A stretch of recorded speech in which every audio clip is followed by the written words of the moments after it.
दोस्तों, प्रकृति के साथ मानव का जुड़ाव अनादिकाल से है और अब तक भी है, आगे भी आते रहेगा। अगर आप एक आर्टिफिशियल फ्लावर और रियल फ्लावर को देखें तो आर्टिफिशियल फ्लावर चाहे कितना ही कीमती क्यों ना हो, वो कभी रियल फ्लावर की जगह नहीं ले सकता। ये थोड़ा जाड़ों के मौसम में फूलों को बचाए रखना बहुत मुश्किल हो जाता है, क्योंकि इस मौसम में पाला भी पड़ता और ठंडी हवाओं में फूल नाजुक होते तो इस वजह से नष्ट हो जाते हैं। तो कुछ एक्स्ट्रा फ्लावर्स वगैरह मैं लाया था, उसको अब मैंने गमलों पर प्रॉपर तरीके से लगा दिया है। पिछले ब्लॉग में मैंने इसका डिटेल्ड वीडियो डाला हुआ था। अब ये काफ़ी अच्छी इनकी लुक आ रहा है और इस तरह से मैंने पूरे के पूरे फूल लगा दिए हैं। शुभ प्रभात दोस्तों, आज तिथि है 8 जनवरी 2025 और बुधवार का दिन है। ये डोरमेट है जो प्लास्टिक की दरी चादर के समान दिखाई देती है और इसी के बगल में मैंने दूसरी दरी भी बिछाई थी, तो इन दोनों का काफ़ी अच्छा परफॉर्मेंस रहा, तो इससे लुक काफ़ी बेहतर हो जाता है। और इसी से उत्साहित होकर एक और रूम पर मैंने बिछाने का निश्चय किया। आजकल थोड़ा है शीतावकाश, तो थोड़ा सा इनसाइड और आउटसाइड की ब्यूटिफिकेशन में मैं लग जाता। एक और नए लाइफ स्टाइल ब्लॉग के साथ इस चैनल पर आप सभी का स्वागत है। आज के ब्लॉग की शुरुआत भी मैं अपने रूम से ही कर रहा हूँ और पहले इसका मेजरमेंट मुझे लेना पड़ेगा। जैसे वैसे इस रूम में ज़्यादा सामान नहीं, 1 बाय 1 सामान को मैं कर देता हूँ इधर शिफ्ट। और यहाँ पर हमें स्टोर रूम में इसको रख देता हूँ और इसके बाद फटाफट लेता हूँ मैं इसका मेजरमेंट। इसके बाद थोड़ा कैलकुलेशन करने में आसानी होगी।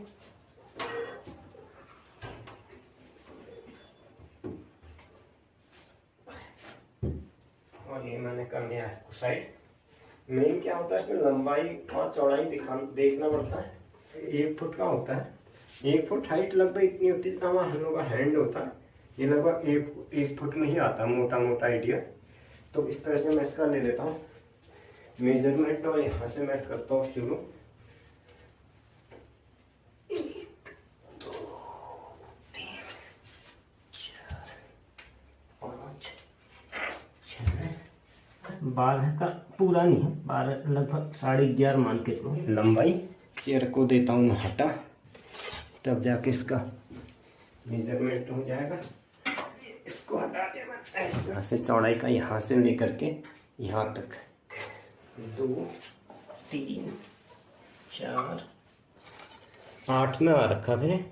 8 और थोड़ा सा ज़्यादा है तो 8 का लगभग 8 × 12 में सूम पे एक्स्ट्रा लाइट्स की मुझे जरूरत नहीं पड़ती है।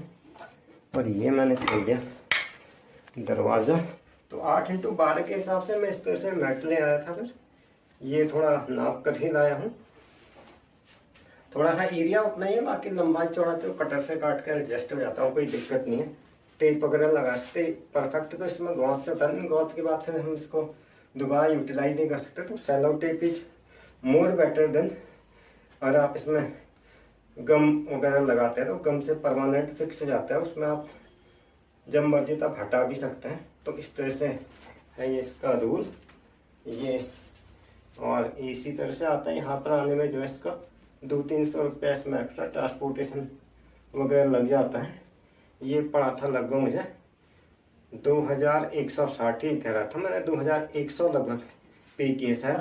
12 × 8 लगभग 96 होता है। 96 12 × 8 96 स्क्वायर फुट हो गया। 96 के लिए मैंने पे किए थे 2100 रुपये। अगर 96 को हम 2100 से डिवाइड करते हैं तो ये लगभग आता है 96 दूना 192, लगभग 23 रुपया 10 पैसे का स्क्वायर फुट के हिसाब से बना। करने का मतलब ये, अगर 1 स्क्वायर फुट इसका एरिया कवर होता है तो मुझे इसको लिए पे करने पर 23 रुपया 10 पैसा यहाँ के हिसाब से। आपके यहाँ इसका क्या रेट पड़ता है मुझे कमेंट में बताइएगा। मे भी शायद यहाँ पर थोड़ा सा कॉस्ट वगैरह ज़्यादा ही पड़ती है, तो इस वजह 23 रुपया 10 पैसा यहाँ के हिसाब से इसका कॉस्ट पड़ा है मुझे।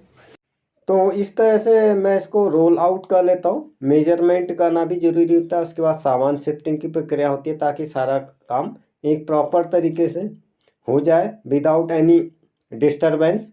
धूल मिट्टी के कण वगैरह अलग करना पड़ता है। वैसे तो साफ़ सफाई रोज ही होती है, लेकिन कई बार क्या था हैवी ऑब्जेक्ट के पीछे कोई धूल के पार्टिकल वगैरह रह ही जाते हैं। कोई कितना ही करे फिर भी उतना एक्यूरेसी नहीं आ पाता। तो इस तरह से ब्रश से इसके भीतरी हिस्सों की सफाई करते हैं, मैं ये धूल मिट्टी एकड़ कर लेता हूँ अलग। का इस्तेमाल हर क्षेत्र में होता है, सबसे ज़्यादा गणित का ही इस्तेमाल होता है। अगर आपको कोई भी चीज़ परचेज करना है, जैसे मैंने दरी खरीदी तो इसके लिए भी लंबाई इंटू चौड़ाई करने का मतलब ये, इससे हमें क्या पता चल गया कि इस रूम का एरिया कितना है। अगर हमें टोटल एरिया पता चल जाता है, ज़रूरी नहीं कि मैं 1 मेट खरीदूँगा अथवा 2 मेट खरीदूँ, टोटल एरिया के हिसाब से मैं मेट खरीद लेता हूँ और उसके बाद काट करके उस रेशियो में मिला लेना पड़ता है, क्योंकि इससे थोड़ा एक्यूरेसी बनी रहती है। और जैसे आप टेलर की भी दुकान में जाते हैं तो सबसे पहले वो मेजरमेंट के लिए ही आपको कहता है। इसी तरह से आप घर भी बनाओगे, चाहे कोई राजमिस्त्री भी हैं, वो कम पढ़े लिखे भी है, तो उन लोगों का नज़र नाप भी इतना होता है कि करते करते उन लोगों को एक प्रैक्टिस हो जाती है, वो बता देते हैं। इसी तरह से आप जाते तो वो लकड़ी की लंबाई आपको बता देगा, इसमें इतना खर्चा आएगा, इस तरह अगर टाइल लगानी है तो रूम पे कितनी टाइल लगेगी या इसका टोटल एस्टिमेट कितना होगा।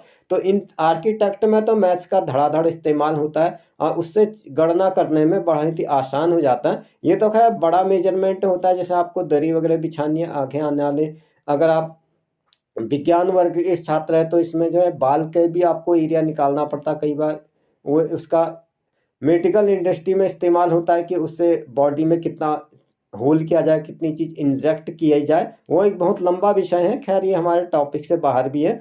तो इस तरह से अभी तो हम कर रहे हैं लाइफ स्टाइल ब्लॉक की बात, तो इस तरह से सामान मैंने 1 कर दिया था अंदर। अब इसको दोबारा ले आता हूँ, एक तरफ से इसको दबा दूंगा तो थोड़ा सा इसमें सिलवटें नहीं आएगी और प्रॉपर वैक्यूम इसमें क्रिएट हो जाता है। अदरवाइज क्या होता है, अगर मैं एक तरफ से इसको खींचूंगा तो दूसरी तरफ से निकल आएगा। तो इस तरह से एक तरफ से मैंने दबा दिया। अब इसको हम जितना मर्जी उतना खींच सकता हूँ। उसके बाद अगर एक बार ये लेवल पे आ गया तो थोड़ा सा चीज़ों को व्यवस्थित करने में आसानी होती है। लगभग आधा एरिया यहाँ पर मेरा कवर अप हो जाता है। इसके बाद थोड़ा सा दरवाजे के नीचे वाला हिस्सा थोड़ा उभरा हुआ था, तो उसके लिए अलग पट्टी से काट के अलग बनाना पड़ता है। ये प्लास्टिक मेट काफ़ी सॉफ्ट होता है वैसे, अगर आप गाड़ी से भी उतारोगे तो भी टूट जाता है, ब्रेकेबल होता है, इतना ज़्यादा दिक्कत नहीं है। फिर भी कटर से थोड़ा प्रॉपर उसमें आ जाता है और अच्छा भी दिखाई देता है। तो इस तरह से, हालांकि मेरा भी उतना अच्छा हैंड नहीं चलता क्योंकि मेरा रोज़ का काम नहीं है। जो लोग पेपर कटिंग या कपड़ा कटिंग करते हैं उनका तो हैंड उतने हिसाब से एक्यूरेट चलता है। तो इस तरह से लगभग इस प्रक्रिया में मुझे लगा था 2 घंटा के लगभग लग गया था। तो फास्ट फॉरवर्ड में चलाते हुए इसमें अनावश्यक हिस्सा दिया मैंने इसका निकाल, और यहाँ से इसका जो हिस्सा मेरा बच गया है इसकी मैं अगेन ले लेता हूँ मेजरमेंट और इसको कट कर दिया मैंने इसी के एरिया के हिसाब से। एक रेक्टेंगल क्रिएट हो गया। इस रेक्टेंगल को मैं इस पर रख देता हूँ। उससे पहले छोटे मोटे जो भी धूल मिट्टी के कण हैं उसको यहाँ से ब्रश की सहायता से मैंने कर लिया अलग, और अलग करने के बाद इसको यहाँ पर दिए हुए रिक्त स्थान की पूर्ति कर लेते हैं। तो फिल इन द ब्लैंक्स जैसे आपके मैथ्स में आते हैं, तो इस तरह से इसका लुक बन गया। अब इसको परमानेंट के लिए इसमें टेप चिपकाना पड़ेगा। सेलो टेप सबसे बढ़िया रहता है। वैसे तो इसको आप गौत से वगैरह से भी चिपका सकते हैं। गौत से चिपकाने में ये है कि फिर आप अलग नहीं कर सकते। अगर आपको कभी पेंटिंग वगैरह करना पड़े या फर्दर इसको बदलना पड़े तो फिर वो परमानेंट चिपक जाता है। तो टेप से मुझे थोड़ा ठीक लगता है। वैसे आप इसमें गम वगैरह भी लगा सकते हैं अगर आपने चिपकाना है। तो इस तरह से जो भी था, ये इसका एरिया यहाँ से हो गया कवर अप, और इसको मैंने इसी तरह से इसके नीचे भी ढक दिया था, अलग से काट करके एक रेक्टेंगल नुमा आकृति इसमें चिपका दिया दरवाजे के पीछे। कुल इस तरह से अभी हुआ है। अभी से थोड़ा सा हिस्सा और है। अभी इसका जो वाइट हिस्सा दिख रहा है इसका भी मैं ले लेता हूँ मेजरमेंट, लेंथ इंटू वेड्थ, लंबाई गुणा चौड़ाई, और उसकी पट्टी नुमा संरचना काट कर इसमें लगा देते हैं। और अब ये बन हो गया इसका लुक इस तरह से, जैसा कि आप देख पा रहे हैं। ये इसका फाइनल आउटपुट आ गया है। पिछली छुट्टियों में मैंने 2 कारपेट इसके अंदर वाले रूम पे लगाए थे। इस छुट्टी में इसका भी करना जरूरी हो गया था, काफ़ी समय से पेंडिंग था। तो आजकल थोड़ा समय मिल पाता तो टाइम का यूटिलाइज करते हुए इनसाइड और आउटसाइड का ब्यूटिफिकेशन कर लेता हूँ। ये यहाँ पर रूम का डेकोरेशन हो गया है मेरा समाप्त, जैसा कि आप देख पा रहे हैं। इससे काफ़ी अच्छा लुक आ गया है। और ये तो फाइनली ये फ्लोरिंग का काम लगभग पूरा हो गया। और दरवाजे होते हैं हमारे, और ये दीवार हमारी काफ़ी मोटी होती है तो इसके अंदर का एरिया भी थोड़ा बढ़ गया था। इसके अलावा ये अलमीरा है, अलमीरा के अंदर का पोर्शन होता है, ये भी मैंने काउंट नहीं किया था तो इस, और इसकी वजह से थोड़ा सा खाट के नीचे वाला हिस्सा रह गया था, उसको बाद में ही किया जाएगा, इतना ज़रूरी है भी नहीं। अभी तो खैर इतनी विजिबिलिटी थोड़ा सा इतना रह गया कोने पर, बाकी ठीक है, ऑलरेडी ऐसा ही रहेगा फिर। इतना थोड़ा सा कोना बचा है, ज़्यादा मुझे लगा 2-3 स्क्वायर फीट का लगभग है। तो इनसाइड ब्यूटिफिकेशन का काम पूरा करने के बाद आउटसाइड ब्यूटिफिकेशन में मैं आता हूँ। कुछ प्लांट और पहले वाले टर्न पे लाया था जो मैंने इससे पहले वाले ब्लॉग्स में अपलोड किए थे।